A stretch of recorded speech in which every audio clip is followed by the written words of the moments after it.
Jody Bottum is a widely published essayist and poet who has written for just about everywhere, everything from The Atlantic to the Wall Street Journal.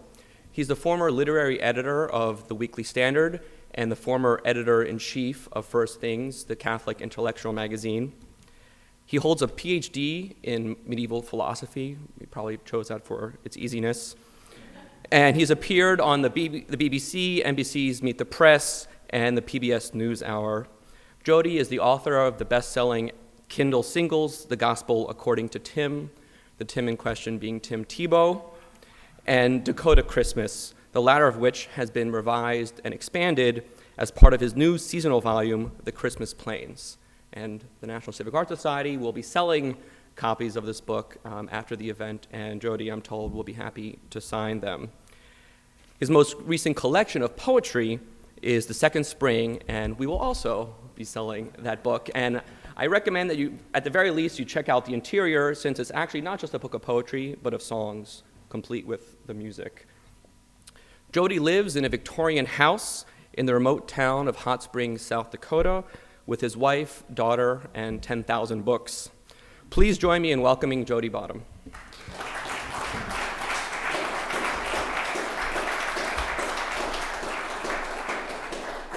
I want to thank the college for bringing me here and partnering with the National Civic Arts Society. This space is just unbelievable. It's my first time in it, and I'm just think, well, maybe I do support the National Civic Arts Society if this is what they could produce. In fact, I should say, and I thank them for this coffee too. I'm out on the road this past week and next week and this coming week doing at least 2 events a day in promotion of my new book from Random House called The Christmas Plains. And it's left me exhausted. But it's a commercial project and I need to make the money for it. And that reminds me of just how much I owe the National Civic Arts Society. No one has been kinder to me in recent years than they. And kinder explicitly in the sort of thing I'm doing tonight. You heard that their next lecture is going to be an architectural lecture. These are architects and artists and people concerned with public space. And they've let me come down in recent years and do things like talk about, because I had an idea, talk about the necessity for death in political order. I had an idea, which became this book, The Second Spring, of why it is that poetry naturally wants to flow into certain forms of lyrics in music. And Michael Curtis talked me through it all the way. And they said, of course, come speak to us about this. We're architects, we'll be interested. And I told them this year that although I was out promoting the new Christmas book, what I'd been thinking about, and part out of developing out of that book, was a new way of thinking about mysticism. They're called the Mysticism of Small Things. And the National Civic Arts Society, that collection of architects and artists, said, well, of course, Jody, come talk to us about mysticism. So, no one has been kinder to me in recent years, and I owe them an enormous debt. And I'm grateful, just as I'm grateful for this coffee, and so I don't fall asleep here in the course of producing all of this. I want to start this way. One morning near Christmas, back when we lived in Washington, that brick place on Park Road with the traffic roaring by, my daughter Faith, 4 years old at the time, marched into the kitchen in her footsie pajamas to announce, "Thwart is a good word." And then she marched out again. She was a proclaimer in those days, a pronouncer, a declarer of what she had just discerned as steadfast, unalterable truths. I doubt I've been as confident about anything in adulthood as she was at that age, as I probably was at that age, as most of us were. And why not? Language makes a promise when we first begin to speak it, a promise that everything will come together, our thoughts, our words, our universe. The unity of truth, the medieval philosophers called it, and what they were describing is the feeling we sometimes still have even as adults that the world is trying to make sense for us. The beauty of things, their goodness, their sheer existence, our ideas hunger to be true, our words strain to enlighten, and reality the pure essence of things, longs to be thought and said. Or so at least I began to think this year while working on the topic of the use of language for a section of this new book, The Christmas Plains, just out from Random House and available in many fine locations. And as far as that language part of the unity of truth goes, it seems easy enough to build an account of the beauty and moral weight of words, the way our experience testifies that words do more than they need to. If you think about it, my daughter Faith was right. Thwart really is a good word. Roll it around in your mouth a little and you'll know what I mean. Thwart, thwarted, athwart. A kind of satisfaction lives in such words, a unity, a completion. The childish glimmer, the glamour of words like thwart proves, well, and of course, it doesn't actually prove anything, but it hints at least that words contain more than dictionary and grammar guides say that they do. If we can't name it the proof from poetry, we might at least call it the argument from poetry, for the sparkle of words on the outside suggests that they have a light on the inside, and the extra verbal oomph we sensed when we were young is an intimation, perhaps, of the extra content we might grasp as we grow older. The first innocence of language we knew as children, in other words, points toward a second innocence we might know as adults. A kind of fulfillment of words waiting for us far off in the unity of truth, because what language wants most of all is to be fleshed with meaning. Poetry is what all language wants to be when it grows up.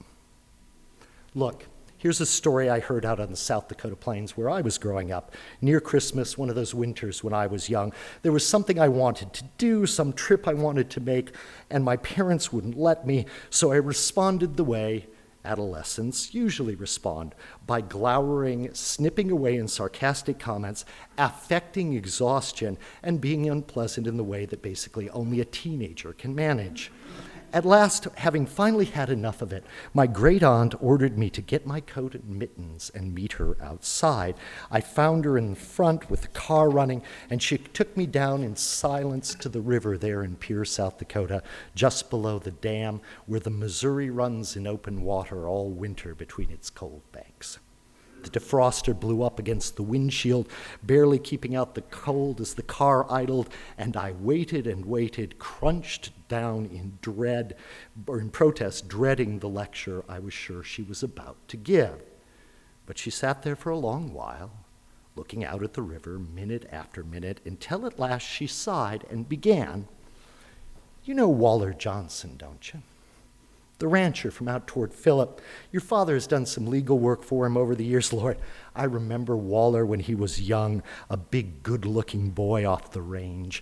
Your great-grandfather helped bring him to Pierre, found him a place to stay during the school year, partly so he could finish high school, but mostly, I think, so he could play baseball and Pierre could beat Yankton. Charlie loved baseball. I want to tell you a story about him," she said.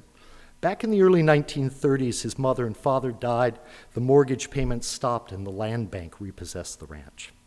Waller must have been 17 or 18 in those days, but somehow he talked the land bank into letting him try to bring the herd to market. We gave him what help we could, but those were hard times all over, and no one thought he could do it, not with 4 younger brothers and sisters to feed. But he was a tough young man. He kept the herd together through the winter, fattened the cattle up, sold them, and reclaimed the ranch. Then he put his brothers and sisters through school and saw them settled here and there. Finally, Waller settled down himself, marrying a girl, my aunt said, named Nancy Trike from, I don't know, Spearfish maybe. I remember she was a pretty thing, but thin and a little sickly. One winter, must have been 42 or 43, during the war anyway, their furnace broke down in the middle of a blizzard, and their baby began running a fever. She watched the water as it poured past, skinned with ice along the edge. "You're too young," she said, "to know what it was like in those days. Most of the ranches didn't have electricity, hardly any had plumbing, the roads were bad, and the nearest doctor was maybe 50 miles away in Pierre. The adults could have built a fire, cuddled up for warmth, and outlasted the storm, but the baby was sick and they didn't think he was going to make it. So Waller and Nancy loaded up the car with blankets and coats they'd warmed in the oven and started off through the snow to Pierre. It took them 4, maybe 5 hours to make that 50-mile drive. The blizzard was pounding down from the north, swirling across the prairie the way it does. If they missed the road or slid off into a gully, they would die. Not just the baby, but all 3 of them, left there frozen until somebody came along and found them. I want you to picture this, she said. Really see it as clearly as you can. The blinding snow, that old car creeping along the icy road, the sick child wrapped up between them, Waller and Nancy straining to watch the road, rubbing their breath off the windows, knowing they might be killed, but knowing they had to try. Why didn't they stay at the ranch, I asked, growing colder and more confused every minute we sat there in her car by the river.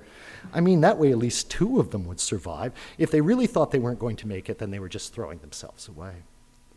They really did think they weren't going to make it, my great-aunt said, but they had to do it anyway. It wasn't a choice. It wasn't something to be added up, weighing their own lives against the baby's. They couldn't choose their own survival against a chance, however small, of his. She turned to me, and her face was hard with something I couldn't quite understand. And do you see why, she said? It's because they were parents. And that's what the word parent means. They had already given up their lives for that child's from the moment he was born. She sighed and looked out back at the river. In that blizzard, the bill finally came due, and they had to pay it the way you will pay it when your time comes, the way your mother and father will pay it when they have to. That's what I want you to remember, she said, the next time you're angry with them, the next time you want to scream because they won't let you do something, the next time you feel as though nobody understands how grown up you've become. She glanced over at me and smiled, pulling the cloth sleeve of her coat up over her hand to wipe the windshield.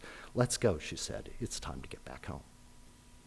Years later, I came to see my great-aunt's story as the answer to utilitarianism and the ethics of calculation, the solution to those lifeboat cases we were supposed to ponder in freshman philosophy classes. But at the time, I knew only that she was trying in her way to let me in on the secret of adulthood, the mystery and the trick of it. She was explaining as best she could the argument from poetry. There is a meaning to certain words, their deepest, truest inwardness, their moral content that comes clear only with experience. Parent, birth, child, God, these are big words, capacious things that dwarf the mind that tries to grasp them. And though we may learn their dictionary meanings when we're young, they leave us room to grow, lots and lots of room to grow. Now, all that is a small mysticism of words. The claim I've just made that words have an external glitter that reflects their internal qualities of truth and beauty and goodness, the transcendental characteristics of being. It's not simple or easy. Irony, delusion, the devices of rhetoric, and the snares of self-interest make it a complicated thing to untangle. But in constructing this argument from poetry, I'm building on a moral suggestion from the philosopher Alistair MacIntyre and an epistemological suggestion from Saul Kripke, all aiming toward a defense of the possibility that our words have a kind of moral and aesthetic content that join together if only we are serious enough about the way that we use them. And yet, for words to have that kind of content, the things to which they refer, the objects they name, must also themselves have a moral and aesthetic content. The unity of truth demands that everything around us, these chairs you're sitting on, the grain of this wood, this carpet, everything around us also participates in beauty and goodness in some way. And I have to tell you that I think that that is true. Even a few small steps away from ourselves, out of the self and into the world, can give us at least a hint of what the goal might be like. The unself-conscious joy of reality, the innocent glittering of existence, the wonder and awe of the things all around us. That is all that I mean by the mysticism of small things. If we turn our attention to reality, if we try to live outside ourselves, we have a chance to see something of the world as it really is. Here's an image for what I mean. There's a boulder, a particular one I know, in the Black Hills of South Dakota, back behind the Needles, those weathered spears of gray stone that rise like faded church spires above the trees in the Central Hills, near where I live. In one sense, of course, that boulder is hardly unique. Hundreds of tumbled boulders lie scattered through those worn-down hills, thousands of them, millions, tens of millions. Who knows? Who could count them? They're just oversized and undifferentiated rocks, after all, aren't they? Falling in a range of old rocks here on the rocky surface of a rock-strewn planet. This year, early in the spring, a neighbor gave us a boulder to use as a sort of centerpiece for the south yard, which is mostly just dead red clay. And it's pretty. It's a 4-foot-high amalgam of gray, and it's got this tannish yellow streak in it. And he hauled it down off some property he owns higher up in the canyon. It's a good boulder, I think, that our neighbors gave us, and I'm glad we have it. But, I can't say that boulder feels familiar when I look at it or run my hands across it as I walk by. Not yet, anyway. Not familiar as an old friend when you see him again, shake his hand, maybe reach out and touch his shoulder with the kind of comfort and strengthening support that comes just because you're together with him again. There's some way in which I haven't genuinely seen that boulder for what it is. I haven't grasped it for itself, haven't known it from every other boulder, perceiving its uniqueness and particularity. Which is all right, I suppose. We are, after all, finite creatures, both in our ability to concentrate and in the time we have in this life to do it. Only God can see all things all at once and know them for themselves. But whatever I lack with that new boulder there in our yard, I actually have with another boulder nearly 50 miles away, a gray granite rock I've known since I was maybe 12, up in the hills behind the Needles. And in that difference between those two boulders may lie the best first description of the natural knowledge to which I believe the world calls us, this mysticism of small things. I found that boulder, I think, when I was 12. I may have found it earlier. My family would come most summers to the hills, and we'd make a trip or two up to the Needles. But that year I was 12, one bright morning after a rainstorm, I saw the boulder for the first time, climbed up to sit on it cross-legged and rest my hands on its rough surface. Now that we live again in the Black Hills, I drive up to Needles every so often. The boulder remains what it has been since I first came to know it, familiar, solid, and entirely itself. Huge as well, maybe 10 feet on a rounded side and 6 feet high. If it matches the usual density of granite, it must weigh nearly 50 tons, 100,000 pounds, waiting patiently to fall down the rest of the mountainside. That rock seemed almost alive when I was 12 years old, glistening in the sun after a rain, and it has somehow stayed that way for me. The harder knobs of black on the pebbled surface raised just a little above the softer, worn-away gray, the flecks of reflective mica flashing on and off as the breeze stirs the shadows of the nearby pine branches, and the green lichens on the dark side, and that band of white quartz, and the dimple on top where water collects only to evaporate to a dusty film, the fallen pine needles, for that matter, faded to tan in the rock's recesses and handholds.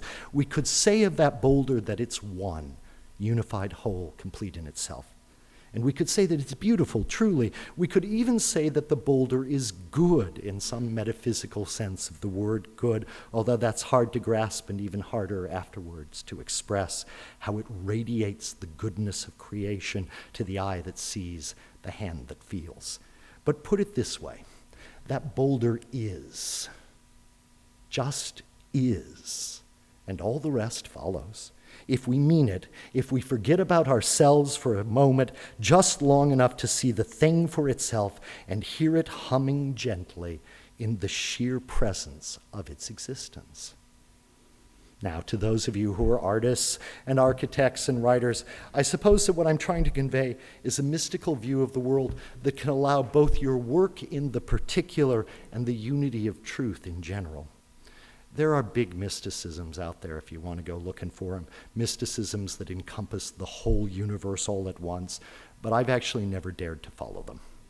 I mean, I understand what they're about in some sense. Plotinus's flight of the alone to the alone, Juliana of Norwich's loss of all being into God, St. John of the Cross's sweet, almost sexual surrender to the divine, the holy unity preached by Al-Hallaj, even the ultimate Zen forgetfulness of Dogen Zenji. They use different names for the transcendental ultimate. Some even deny that the ultimate is divine, but to read them is to sense that they are all heading toward the same goal. In the end, they all want to be God. Now, not in any cheap pantheistic way, as though everything were obviously just a little piece of broken off God stuff, and not even in any cheaper, sentimental, and self-righteous way, as though to be godlike, all I have to do is be myself, the real me. That's the stuff of bad inspirational posters and even worse religious cults. Now, the great mystics were serious people of serious purpose, and they understood and accepted what their quests demanded. You don't get to stay yourself when swept into infinite unity with the ultimate infinite. You don't get to keep your possessions or your friends or your family or your sanity, for that matter. God is so overwhelming, everything in the universe, including the self, would dissolve if he approached. To merge with the pure reality of the divine, the great mystics were willing to pay the price of their own annihilation. These are grand and noble undertakings, big endeavors of the human spirit, very big, too big for me. Too big, I hope, for you. I want you to be very suspicious of the enormous ideas kicking around for objects in this world, from the Gaia of environmentalism to the theory-driven installations of modern art to the broad jokes of postmodern architecture. Besides, the universe of ordinary experience has its own portion of small satisfactions and epiphanies. For the existence of ordinary objects, we are approaching this conclusion. For the eye that turns toward them, for us, when we live just a little bit outside our own self-consciousness, the beings of this world seem to glow with a beauty, an almost aliveness in their existence. Some of them actually are alive, of course, plants and animals and people, but to focus on any of them is to realize, that they're all strangely close to animate, all bursting with reality. Their form and nature, the limiting finitude of what they are, testifies to their createdness, to the fact that they are not God and pantheism is wrong. But within their intelligible essence, they seem ecstatic simply to exist. Although language mostly falls to a kind of mute pointing when we try to speak of the sheer individual existence of things, there remains at least one word we could use to describe that small infinity which is each and everything when you really truly see it. We could call it joy. Essence is what a thing is, that of which our words speak. Existence is its joy. The world is full of small things, in other words, that are delighted, madly thankful to be real. The paths to human happiness we can identify seem to require, living outside ourselves, turning away from self-interest to join the world as it really is. And do you know why that is so? It's because the world is wonderful. I mean that literally. It's full of wonder and awe, and the joyous gratitude of each object in the world that radiates back to the human observer, washing over us, enveloping us, raising our spirits. It's hard to be unhappy when everything around you is charmed simply to exist. All that this requires, all that the mysticism of small things demands, is that we look at the objects in this world with something of the intensity with which new lovers gaze at each other. It's a kind of wild attentiveness to individual people, places, and things. It is appreciation as much as we can manage, as often as we can, for the mad animation of everything that comes to hand and draws the eye, the particularity, the uniqueness, the infinity of individual objects in this world. Here's where, I just spill it all out. Hymns to God are being sung by hundreds, thousands, millions of voices all around us. The tree across the street from me in my house in Hot Springs, for instance, and the juniper bush, and my neighbor's first irises, for that matter, their purple, blue buds pushing up bravely into the still, chilly air of spring. The lawn, and focused tighter, a patch within the lawn, and focused even tighter, a single delicate blade of new green grass, sharp-pointed and fresh and young and marvelously alive. Small infinities surround us, singing their gift of existence in crazy harmonies and sudden discords. Just pick a voice and listen. Even a pencil in our hands can come distractingly alive, pulling the attentive mind down into its reality. Just look at it. The wavering little scratch along one of its hexagonal faces, and the taxi cab yellow paint made richer, I think, with a few drops of orange. The eraser worn down to a nub by my daughter's algebra homework. I tell her to use her own pencils, but no matter what the parental threat, she always seems to snatch up mine. The quickly dulling point, the balanced way it feels in the hand, and see, there, right along the edge, that hint of white underpaint showing above the bare wood of the sharpened end. On and on we could go about this object alone, with more and more precision, more and more detail. In the positive act of its being, even a mass-produced, unimportant yellow pencil is just itself, whole and one and unique and special and beautiful and joyous. It is a small infinity that wants to tell us, if only we attend to it, about the great infinity that is God. All mystics are traveling toward the same country. It's a line from Joyce Carey. They may take different paths up, but they are all climbing toward a single mountaintop. And one proof is the fact that even the most determined of self-contemplators, the ones who say, take the mystical journey inside, they want us to discover something more than our own interiors. To study the way is to study the self, observed Dogen Zenji in the 13th century, and his Zazen contemplation is as complete an internally directed view as any mystic has ever described. But even for Dogen, the goal lies far beyond, because he continues to study the self is to forget the self. And to forget the self is to be enlightened about all things in the universe. Self-knowledge may be useful, but self-interest is a disease. As she travels through the 7 mansions of her 1577 description of prayer in the interior castle, St. Teresa of Avila finds the same increasing loss of self, for her desire is to move through the interior to the ecstatic vision of God who lies beyond all selves. And in the end, she explains, contemplative prayer is, quote, nothing else than a close sharing between friends. It means taking time frequently to be alone with him whom we know loves us. Perhaps these great mystics are right when they tell us the path through the self leads to the fullest loss of self. I don't know. I do know that it's a dark road to walk. And one other thing I know is that even a few steps in the other direction, outside of ourselves and into the world, can give us at least a hint of what the goal might be like. The unself-conscious joy of reality, the innocent glittering of existence, the wonder and awe of things all around us. To see a world in a grain of sand and heaven in a wildflower, as Blake began auguries of innocence, hold infinity in the palm of your hand and eternity in an hour. And the point is not to forget the grain and see only the great indifference of infinity, to deny the passing hours and imagine only abstract eternity is true. This is all the mysticism of small things means. If we turn our attention to reality, if we try to live outside ourselves, we have a chance to see something of the world as it really is, to express as artists and writers something of the real world, the world that we might know, and speak in the unity of truth. Thank you.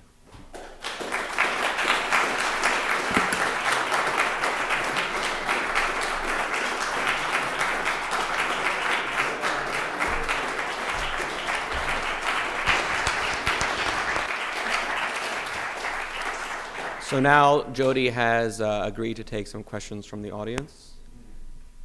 I have two questions for you. First of all, what is the better word? Wait for the microphone.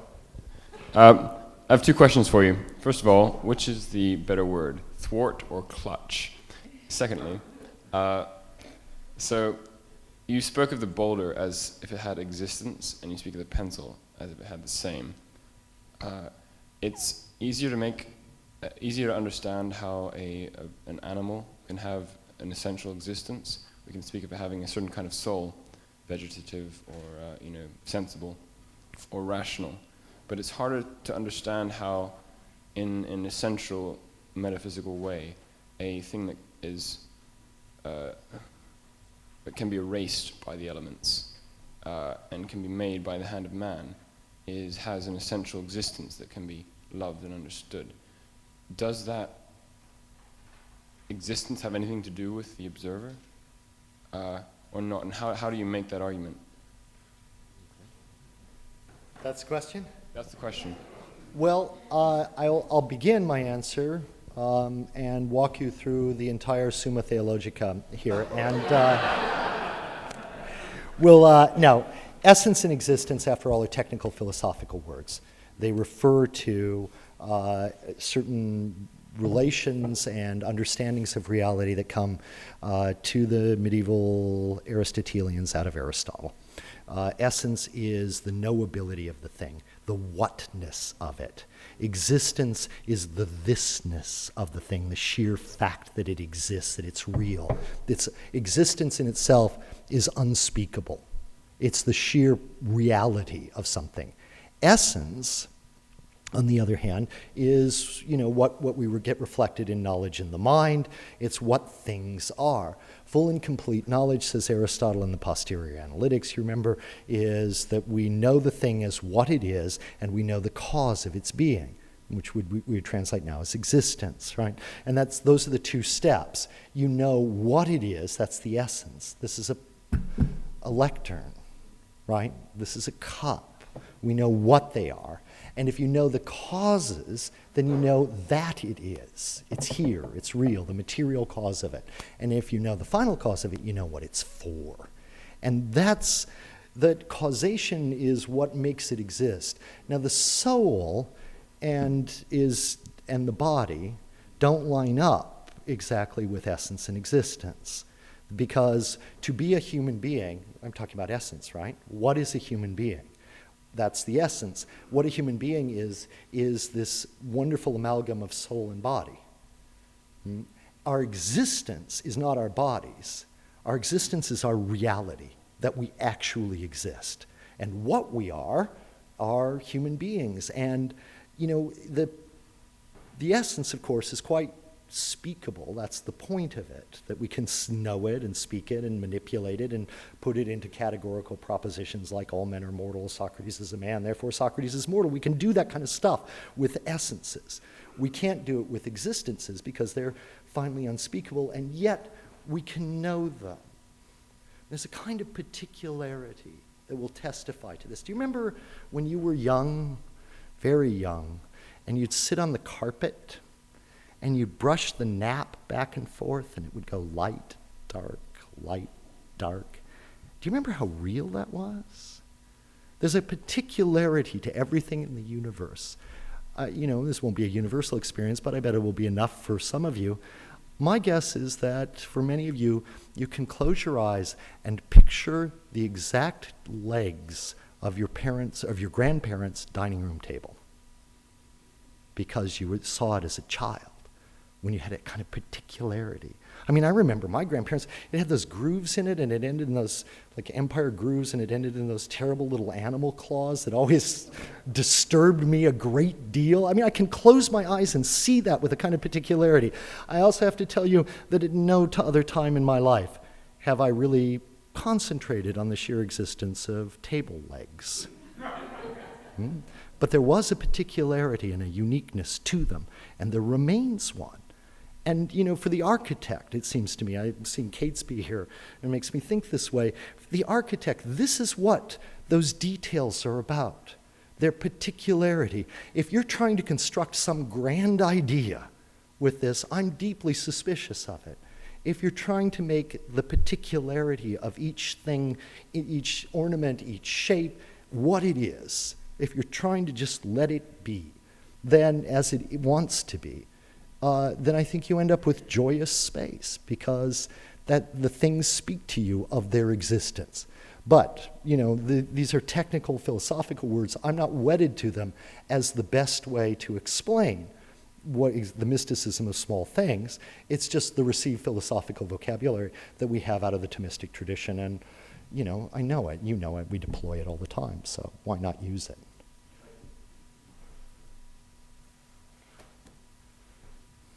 I think this is on. Okay.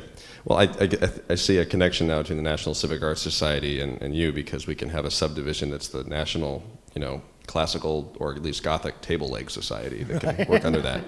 I had a question about, you've spoken of the finitude of things, which I think is a great word and a word that I like. Well, things were finite before things were fallen. I'm, of course, speaking from some Christian assumptions here. So when we speak of something's finitude, we're not referring to its fallenness, but my question is, if we're going to go with that, from that a priori, that there's a fallenness to our world too, how does that attenuate the human knower? I mean, St. Paul talks about the dark glass through which we see the world full of its wondrous and miraculous small things, and we overlook a lot of those things. What are the limits on the human grasp or clutch of things? This is okay. We get deep into theology here and the theological differences, and if I could rephrase it, this is a question of whether man fell or the world fell. Is the whole world corrupted by the fall? Is all knowledge corrupted? Is all reality corrupted? Human death is the fruit of the fall. But what about the rest of it? There are certain branches, by no means all, there are certain branches of Protestantism that will insist that everything in the world is corrupted. We cannot, perceive, there is not the beauty left that they had. Right? There are certain branches or understandings of Catholicism that would insist only man fell. Again, by no means this is all Catholics. Only man fell. The world is actually quite what it was. Existence, God's grace shines through the world. If only we had eyes to see it. We fell, so we can't perceive it anymore, would be this certain line of Catholic thought. This is a big divide. And I'm not going to go with either, but I'm going to lean a lot more toward the view that there is a grace in the world, a general grace, that we may need a particular grace ourselves to perceive. But God gives it to us, I mean, you can actually sort of look at things. I do this all the time, much to my wife's dismay, sort of going, wow, this is really neat. And she says, time to go back to work, honey. But, I think the world is graced with a general grace. There's certainly aspects of the fall, and they show up in essences, for instance. One of the problems with adapting Aristotelianism straight into Christianity is, as Albert the Great started, and we carried on brilliantly through the 13th century, one of the problems is one of the model for talking about essences, whatnesses in this way, for Aristotle is biological forms. But what does that make if we bring that straight in? That means what? Tigers? Predators? Were God's created forms in the Garden of Eden so that there was death in the Garden of Eden? Or did the predators starve? I mean, do you see, these become complicated philosophical questions. What the answers to them are, I don't know, but I do know that this is like testifying and, standing up down at the River Baptist Church and testifying, but all I can do is testify that surely you remember the world as it was when you were a child. And this is the Wordsworthian romantic stuff about, shades of the prison house close upon the growing boy. But I don't think we have to go that far, because we can perceive a kind of grace in the world. We can perceive it because, the unity of truth is actually one of the promises that we have. And you can see it, words like thwart. I've always thought apple was a perfect word for what it was. And apple is just a great word. I love words that seem true of themselves. I have a friend who insists the word machination tells you what the word means. It tells you all about its Machiavellian sense, right? Machination. Doesn't it sound like an evil word, right? I love words that do that somehow are true of themselves. And thwart is one of those.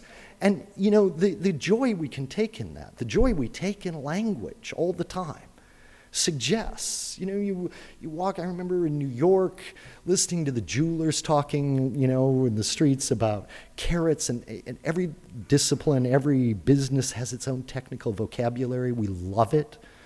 Lawyers have way too much of it, but there's this technical vocabulary that everybody wants because words are so alive.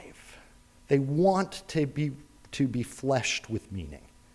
And we've backed off of that a lot of ways in our suspicion, and rightly so. This is not an easy association. It's complicated. It takes serious rhetorical training to perceive it accurately. But words want to mean something. And I think the objects of this world, I look at them and I think, they want to be thought. They want to be named. They want poetry, right? They want our language to be poetical. As I say, I'm just testifying to my experience of that. But I think you can catch a little bit of it, can't you, in your own? So I have to tell you this. I have subscribed to Prism magazine forever. My sister sent it to me years ago and said, you have to know this magazine. You have to know this college. I did nothing with it. Nothing. The most moving thing that ever happened in my life was I finally gave up the IT business I was in for 30 years and said, I made a lot of money. It doesn't represent me. I am done. And I became a feng shui master. And just hearing everything you say is what I believe. Our lives are so glorious. It is not about every single thing just being what it is. It is so far beyond that. Every piece of energy that exists in our life, and everything in here, every piece we have, everything around us has a supreme energy. Looking at you, you, everything. Mm-hmm. And what you say is brilliant and so moving. Well, thanks. I just want to tell you, thank you so much.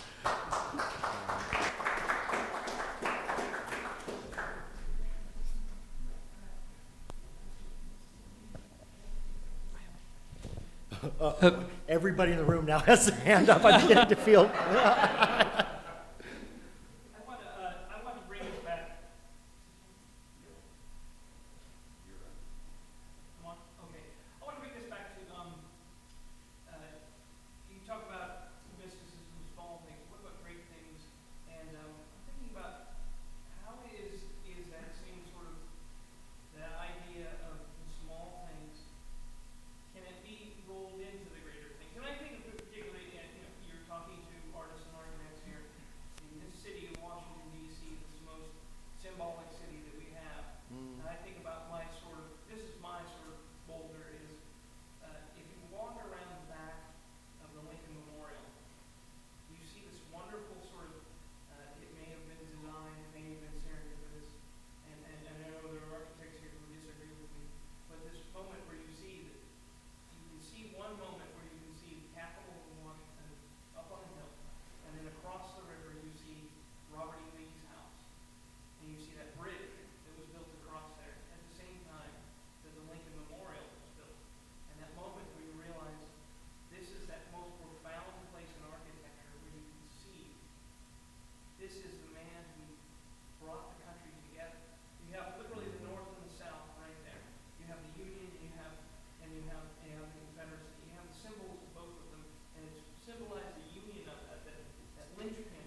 Yeah, and there's we have so little that comes to us unfiltered by our own self-interest and by the modes of perception and, childbirth, the primal exposure of it, the bolt of lightning outside the kitchen window when you're doing the dishes, that suddenly, you've had this happen to you, right? You're startled by a bolt of lightning, and then for a few minutes afterwards, everything seems a little more vibrant, real. I mean, you sort of perceive things.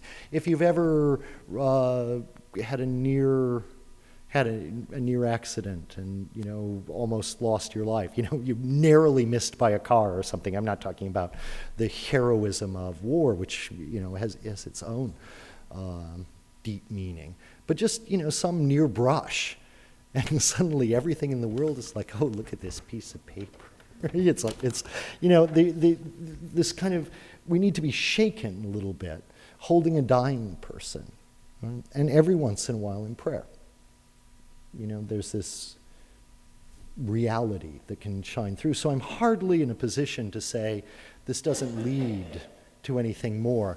But when I said it's not simple, it has to be passed through the devices of rhetoric and irony and many other rhetorical forms just for words, and the artistic forms for the objects, and the architectural forms. It has to be passed through that. So this is not simple, and I'm not denying symbolism.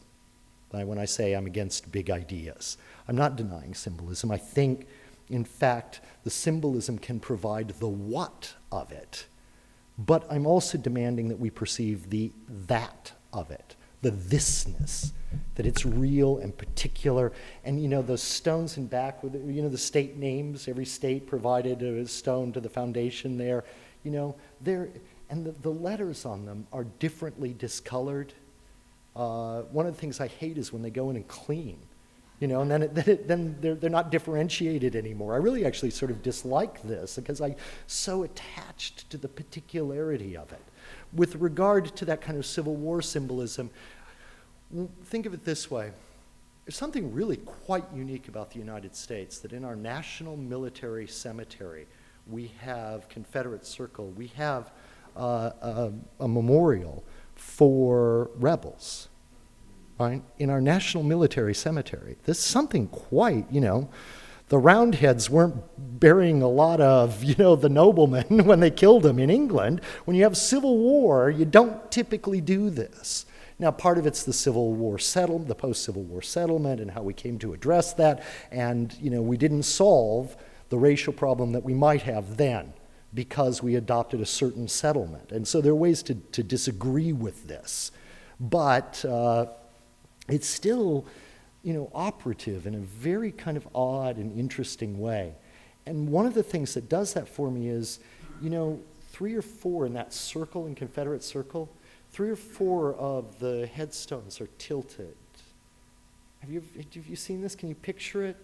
And there's a kind of uniqueness there and particularity. And I know someday they'll come in and straighten them all up again because, this is, if we didn't do this, historical preservationists would all be out of work, and where would we be then?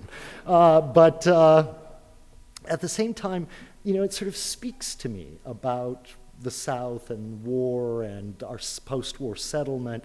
And so I'm not opposed to symbolism. This is not a rejection of it.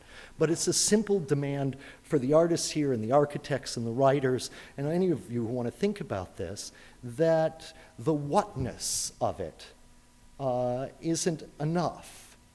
And we forget that when we move up to, postmodern jokes, where the whole point of the architecture is an idea.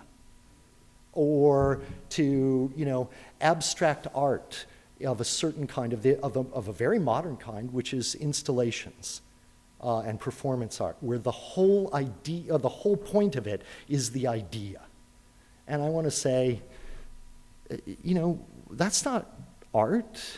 The painting, that's moving up, and I'm really suspicious of those moves.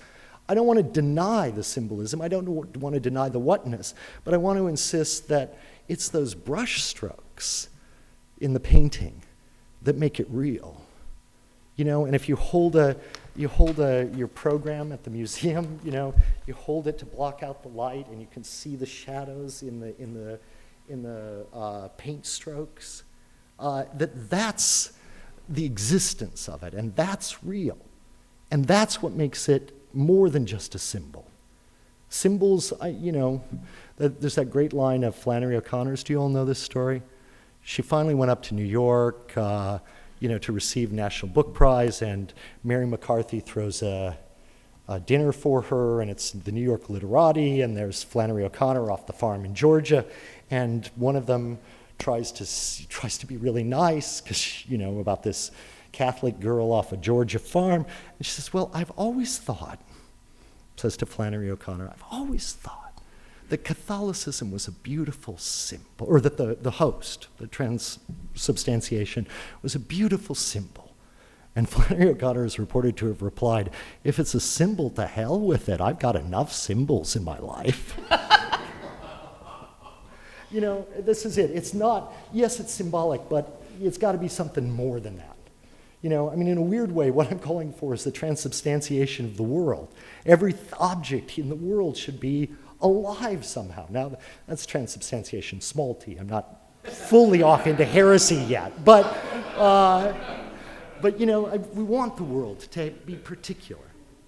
No. I believe we have time for one more question.